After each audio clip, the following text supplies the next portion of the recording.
The world is hardly wired for cyber resilience. Defending civilian targets and infrastructure against rising cyber attacks will stretch the capability of governments. America under attack. Several high-profile cyber attacks were reported from the United States during the past several months.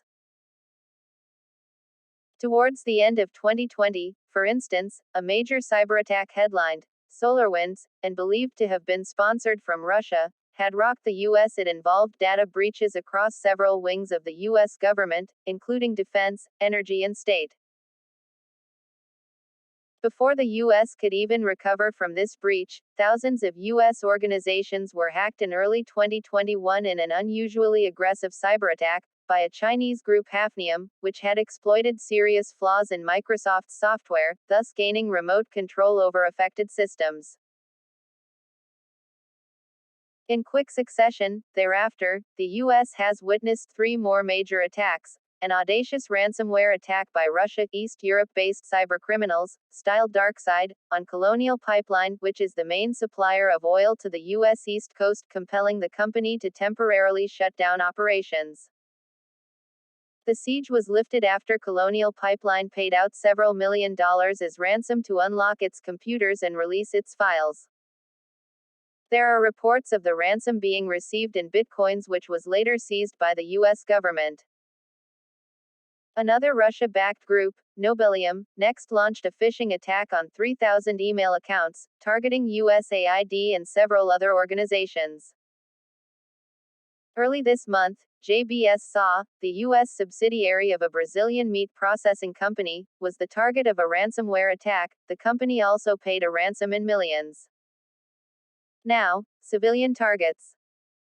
Today, other zero-day software, no doubt exist, though little is known about them. What is, however, evident is that a whole new market currently exists for zero-day software outside the military domain, and the world must prepare for this eventuality. Defending civilian targets, and more so critical infrastructure, against cyberattacks such as ransomware and phishing, including spear phishing, apart from unknown zero-day software, is almost certain to stretch the capability and resources of governments across the globe, somewhat in the manner that nations have been forced to find the resources and the methods to deal with the COVID-19 pandemic. One related problem is that the distinction between military and civilian targets is increasingly getting erased, and the consequences of this could be indeterminate. For instance, the 2012 cyberattack on Aramco, employing the Simoon virus, which wiped out the memories of 30,000 computers of the Saudi Aramco Oil Corporation, has ever since been one reason for the very frosty relations between different countries in West Asia and the Gulf region. Cyber warfare is replete with several damaging methodologies. In the civilian domain, two key manifestations of the cat and mouse game of cyber warfare today are ransomware and phishing, including spear phishing. Ransomware attacks have skyrocketed, with demands and payments going into multi-millions of dollars.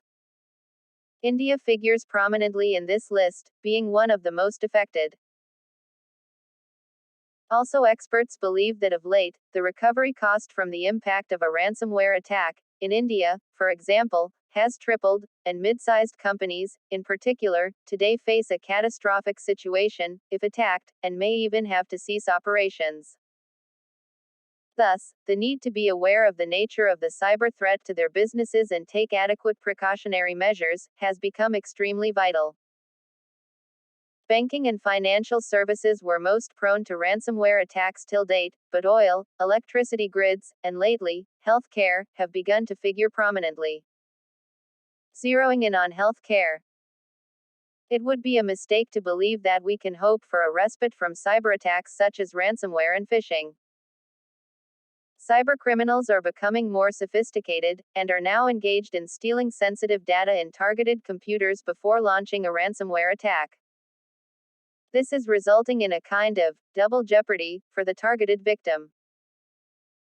Also, today's cybercriminals, especially those specializing in ransomware and similar attacks, are different from the ordinary run-of-the-mill criminals. Many are known to practice reverse engineering and employ penetration testers to probe high secure networks. The bad news is that the cyber landscape is poised to undergo more fundamental changes. Motivation for cyberattacks vary. For some nation states, the motivation is geopolitical transformation. For cybercriminals, it is increased profits. For terror groups, the motivation remains much the same, but the risk factor may be lower. However, it is insider threats, due to discontent with the management or for personal reasons, that could well become an omnipotent reality. Need for data protection. Cybersecurity essentially hinges on data protection. As data becomes the world's most precious commodity, attacks on data and data systems are bound to intensify. Reportedly, we create more than 3 quintillion bytes of data every day, some put it at over 2.5 quintillion, with several billion devices interconnected to billions of endpoint devices exchanging petabytes of sensitive data on the network. This is only bound to grow. Ensuring data protection could, hence, prove to be a rather thankless task, complicating the lives of information and other security professionals.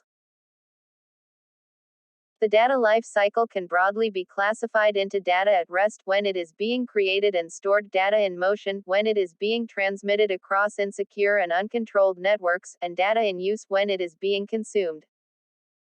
Constant exposure lends itself to ever-increasing data thefts and abuse. With mobile and cloud computing expanding rapidly, and also given the nature of the ongoing pandemic, cybersecurity professionals are now engaged in building a zero trust-based environment, viz. Zero trust on endpoint devices, zero trust on identity, and zero trust on the network to protect all sensitive data.